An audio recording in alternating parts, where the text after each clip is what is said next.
Welcome to our channel. Today we how to reduce childcare expenses with care.com, full guide step by step clearly. To reduce childcare expenses using care.com, start by creating an account on their website.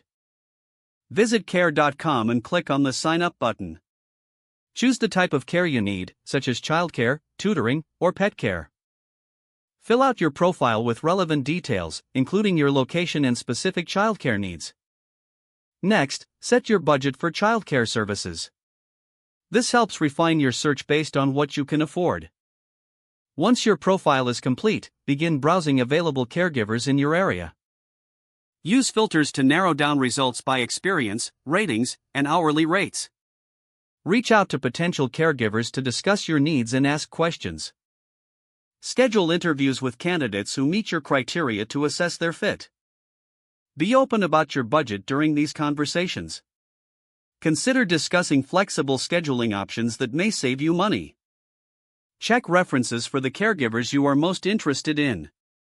Once you find a suitable caregiver, arrange a trial period.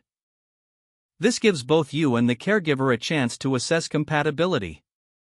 After the trial, make any necessary adjustments to the arrangement.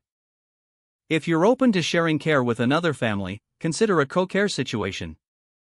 This can significantly lower costs while providing quality care for your child. Regularly evaluate your childcare needs and expenses. Stay connected with your caregiver to ensure a good fit over time.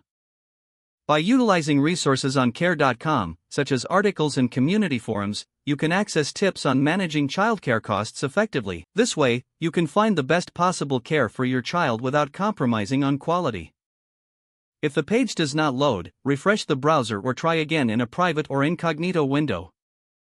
Make sure you are using the correct email address, then retype it carefully to avoid small typos. If your password is not accepted, use the reset option and create a new strong password you can remember. Check your spam folder for verification or security emails, then complete any requested confirmation steps. Enable two-factor authentication if available to improve account security and reduce unauthorized access risk. After signing in, review your profile details so your contact information and settings are accurate and current. Don't forget to like this video and subscribe to our channel for more step-by-step tech guides.